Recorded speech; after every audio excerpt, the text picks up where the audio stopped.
జిల్లా కేంద్ర సహకార బ్యాంకులో పనిచేస్తున్న ఉద్యోగుల సమస్యలను పరిష్కరించడం లక్ష్యంగా తమ అసోసియేషన్ నిరంతరం పనిచేస్తుందని తూర్పుగోదావరి జిల్లా కేంద్ర సహకార ఉద్యోగుల సహకార సంఘం పేర్కొంది. ఆదివారం కాకినాడ శాంతినివాస్లో ఏర్పాటు చేసిన మీడియా సమావేశంలో అసోసియేషన్ ప్రధాన కార్యదర్శి ఎం క్రాంతి కృష్ణ, అధ్యక్షులు పి కృష్ణమోహన్, కార్యనిర్వాహక అధ్యక్షులు జి అప్పారావు, ట్రెజరర్ కె పల్లవీలు మాట్లాడారు.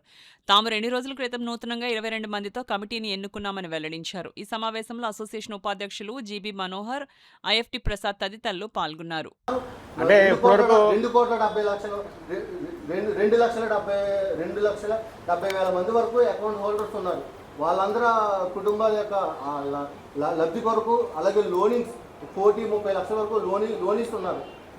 సో సొసైటీ, ఈ బ్యాంక్ లేకపోతే సొసైటీ ఉండదు.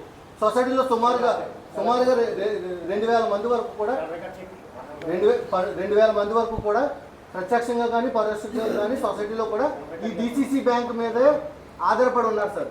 సో మెసెంజర్లు కానీ, సెక్యూరిటీస్, ఇవన్నీ చూసుకుంటే సుమారు 3,000 కుటుంబాలు యొక్క భవిష్యత్తు ఈ బ్యాంకు మీద ఆధారపడి ఉంది. వీటన్నిటికీ కూడా ప్రతి ఎంప్లాయీ కూడా సాక్రిఫైస్ చేసి దీన్ని నిలబెట్టి బతికించాలనే ఉద్దేశంతో మాత్రమే పనిచేస్తున్నారు. దానికి మంచి ఉదాహరణ ఏంటంటే, గౌరవ చైర్మన్ తుమ్మల రామచంద్రబాబు గారు వచ్చిన తర్వాత డిపాజిట్స్ అనేవి సుమారు 200 కోట్లు పెరిగినాయి. గోల్డ్ లోన్స్ అనేవి 300 కోట్లు పైచిలకు పెరిగినాయి. ప్రస్తుతానికి అయితే 400 కోట్లు పెరిగినాయి. లాస్లో ఉన్న బ్యాంకుని, సుమారు ఆపరేషన్ లాస్లో ఉన్న బ్యాంకుని గత నెల రిపోర్ట్ ప్రకారంగా అయితే 2,74,00,000 రూపాయలు ప్రాఫిట్లో తీసుకొచ్చారు చైర్మన్ గారు ఆధ్వర్యంలో. మరొక మంచి ఆయనకున్న పలుకుబడి, బయట ఉన్న సమాజంలో ఉన్న పేరు దాన్ని ఉపయోగించుకుని గత గవర్నమెంట్లో టిట్కో రుణాలను ఇచ్చారు. ఇవ్వడం వల్ల దానికి అదన్నీ కూడా ఎన్పిఏకి అయిపోయి సుమారుగా 18 కోట్ల నుంచి 28 కోట్ల వరకు లాస్ పోయింది. గవర్నమెంట్కి రావాల్సిన 1,84,00,000 రూపాయల ఫండ్ రప్పించి అవన్నీ కూడా టిట్కో రుణాలకి జమ వేయడం వల్ల 7 కోట్ల పైచిలకు ఎన్పిఏ బయటకు వచ్చింది.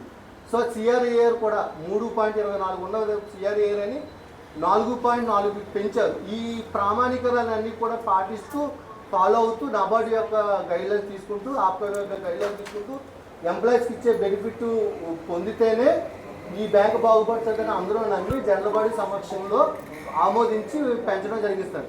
ఏది చైర్మన్ గారు కానీ మేము కానీ ఒక మాట ఇచ్చాం. ఏమి ఇచ్చామంటే, ఎంప్లాయీ బాగుంటుంది, బ్యాంకు బాగుంటుంది. మీరు ఎంప్లాయీకి ఇవ్వాల్సిన పూర్తి బెనిఫిట్లో ఇన్ని కోల్పోతున్నాం, ఓన్లీ జీతాలు మాత్రమే పెంచండి.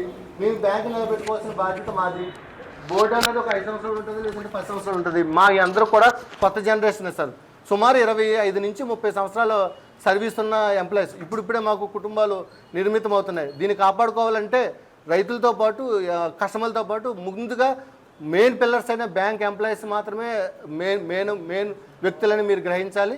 మేమే స్వచ్ఛందంగా వెళ్ళి ఇన్ని సాక్రిఫైస్ చేస్తూ కేవలం జీతాలు పెంచమని ఒక చిన్న చిరు కోరికని కోరితే ఆయన గౌరవంగా చేపట్టారు.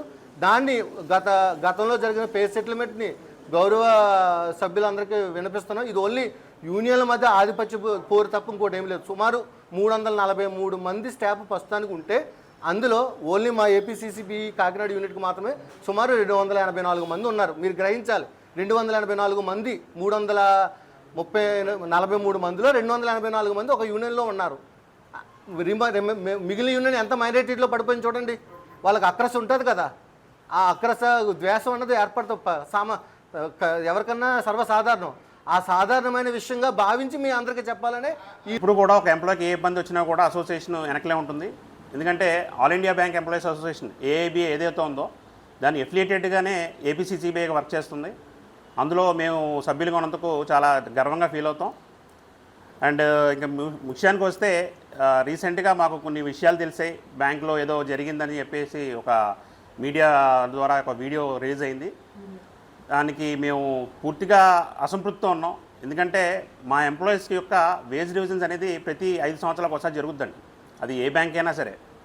అదేవిధంగా మన కోఆపరేటివ్ బ్యాంక్ కూడా మన 13 డిసిబిలు అంటే 13 జిల్లాలండి మన ఏపీ. సో 13 జిల్లాలకి ఒక ఎంఓయూ అనేది జరిగింది. MOA, memorandum of agreement, Andhra Pradesh cooperative bank employees అసోసియేషన్తో పాటు ఆంధ్రప్రదేశ్ కోఆపరేటివ్ బ్యాంక్ అసోసియేషన్ అంటే ఆప్కాబ్ లెవెల్లో ఉంటుంది, మా స్టేట్ లెవెల్లో వాళ్ళకి, అలాగే 13 డిసిబిల యొక్క మేనేజ్మెంట్స్తో కలిసి మొన్న 26న ఒక ఎంఓయూ జరిగింది. ఖచ్చితంగా కోఆపరేటివ్ బ్యాంక్స్లో పనిచేసినటువంటి 13 జిల్లాలకి నూతన వేజ్ సెటిల్మెంట్ అనేది జరిగింది. వాస్తవంగా అది 1/11/22 నుంచి ఇంప్లిమెంట్ అవ్వాల్సిన వేస్ట్ సెటిల్మెంట్ అది. మరి మనకు తెలిసిందే, ప్రతి ఒక్క సెటిల్మెంట్ ఒక మేనేజ్మెంట్ సెట్టింగ్స్తో కూర్చుని ఒక మంచి వేస్ట్ సెటిల్మెంట్ చేసుకోవడం జరుగుతుంది. అదేవిధంగా డ్రాగ్ అవుతూ అది మొత్తం మీద మొన్న 26 ఫిబ్రవరి 15 మార్చి 15వ తారీఖు సెటిల్మెంట్ అయ్యింది. ఏదేమైనప్పటికీ కూడా 13 జిల్లాల్లో ఉన్న ఫైనాన్షియల్ పర్టికులర్స్ కానివ్వండి, మా కాకినాడకు సంబంధించిన మన జిల్లాకు సంబంధించిన పర్టికులర్స్ కానివ్వండి, కొంచెం ఇతర జిల్లాలతో కంపేర్ చేస్తే మా బ్యాంక్ కొంచెం వీక్గా ఉండడం, సో దాని మీద ఇంప్లిమెంట్ అయినటువంటి వేస్ట్ సెటిల్మెంట్ ఏదైతే ఉందో అది 12 డీసీసీ బిల్కి ఇంప్లిమెంట్ అయింది. ఒక్క కాకినాడకు మాత్రం ఫైనాన్షియల్ పర్టికులర్స్, అలాగే ఏలూరు కూడా కొంచెం వీక్గా ఉండడం వల్ల మాకు ఏలూరుకి కొంతవరకు దాని ఏమంటారు లేట్ అయింది. సో దాని మీద అసోసియేషన్ పరంగా మా ఎంప్లాయీస్ కోసం మేము చైర్మన్ గారిని, వాళ్ళ బోర్డ్ ఆఫ్ మేనేజ్మెంట్ని, అందరినీ కూడా సిఇఓ గారిని అనేకసార్లు కలిసాం. ఎందుకంటే జీతాలు అనేది మీ అందరికీ తెలుసు, ప్రతి ఒక్క ఎంప్లాయీకి ఒక రైట్, ప్రతి 5 సంవత్సరాలకు అది ఇంక్రిమెంట్ జరగాలి ఖచ్చితంగా. అది ఇంప్లిమెంట్ ఎక్కడే ఆగిపోద్దన్న ఉద్దేశంలో మేము అనేక మార్లు రిప్రజెంటేషన్లు ఇచ్చాం చైర్మన్ గారికి, అలాగే సిఇఓ గారికి. At the end of the మొన్న జూన్ నెలలో జూన్లో చైర్మన్ గారితో మాట్లాడుకోవడం, సార్ని ఎలాగైనా రిక్వెస్ట్ చేసి మాకు అంటే ఎందుకంటే 12 డీసీబీలు వేస్ట్ సెటిల్మెంట్ జరిగిపోయాయి సార్, మా ఒక్క జీతాలు ఆపితే మా ఎంప్లాయీస్లో అలజడి వస్తుంది. ఎందుకంటే 343 మంది కుటుంబాలు ఆధారపడి ఉన్నాయి ఈ డీసీసీబీ కాకినాడలో. సో వాళ్ళందరికీ కూడా ఈ జీతాలు పెరిగితేనే వాళ్ళు కూడా హ్యాపీగా ఉంటారనే ఉద్దేశంలో సార్ని 2-3 సార్లు కలవడం, సార్ని రిక్వెస్ట్ చేస్తే సార్ కూడా సానుకూలంగా స్పందించినప్పటికీ బ్యాంక్ ఫైనాన్షియల్ పర్టికులర్స్ ప్రకారం కొంచెం టైం తీసుకుందాం, ప్రస్తుతం ఇంప్లిమెంట్ చేస్తే బ్యాంకు బడ్డెన్ పెరుగుద్దని చైర్మన్ గారు చెప్పడం జరిగింది.